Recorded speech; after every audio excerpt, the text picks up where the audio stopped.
경북도청 신도시의 2단계 사업이 시작된 지 벌써 7년이 흘렀지만 아직도 사업 부지 대부분은 텅텅 비어 있습니다.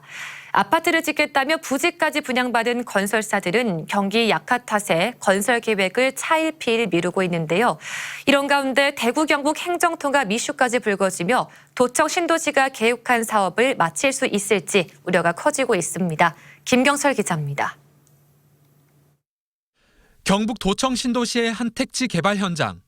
불과 1년 전만 해도 허허벌판이던 이곳에 최근 주택 20여 채가 들어섰습니다. 경북개발공사가 민관 공동사업 방식으로 조성 중인 단독 주택단지 레이크 빌리지입니다. 동쪽으로는 호민지 호수공원, 북쪽으로는 생태하천과 천년숲이 있어 분양에 대한 관심도 컸던 곳입니다. 지난해 9월부터 본격적인 분양을 시작했는데 기대와 달리 분양률은 43%로 저조합니다.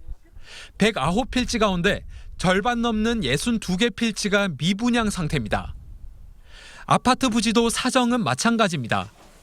아파트 전용 필지 25곳 가운데 현재 분양된 필지는 6곳에 불과하고 이마저도 실제 착공한 곳은 한 군데도 없습니다. 코로나19와 고금리 등의 영향으로 부동산 경기가 악화되면서 건설사들이 착공 시기를 미루고 있는 겁니다. 경제 상황도 좀 바뀌다 보니 저희가 이제 계획을 좀 수정을 좀 몇 번 했습니다. 계획을 바꾸다 보면 이제 인허가 과정에 시간이 좀 필요하고 당초보다 계획보다는 조금 지금 지연된 상태입니다. 도청 신도시 2단계 사업에 투입된 사업비는 무려 9천억 원.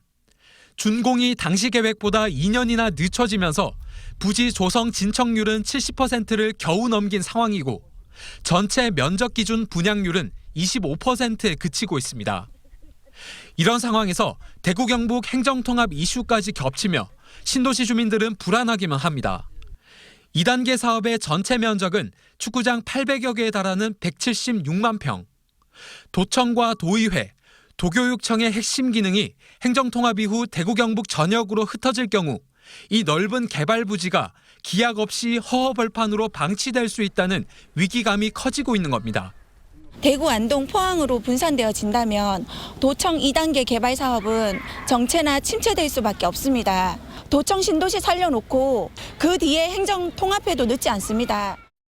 1단계 사업에서 큰 수익을 거뒀던 경북개발공사가 2단계 사업의 부실을 떠안는 것 아니냐는 우려가 나오는 것도 이 때문입니다.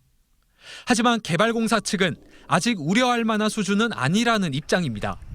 4천억 원 규모가 이미 분양이 되었고 남아있는 75% 아직 공급하지 않은 토지를 분양을 하면 사업비 약 한 1조 원은 충분히 회수할 수 있다고 저희들은 판단하고 있습니다. 경북개발공사는 내년 중순부터 2단계 사업지의 아파트 단지 건설에 나서 오는 2028년 입주를 시작하겠다는 계획이지만 신도시 주민들은 행정통합에 따른 부동산 시장 악화가 신도시 2단계 사업의 근간을 흔드는 건 아닌지 우려의 시선을 거두지 못하고 있습니다.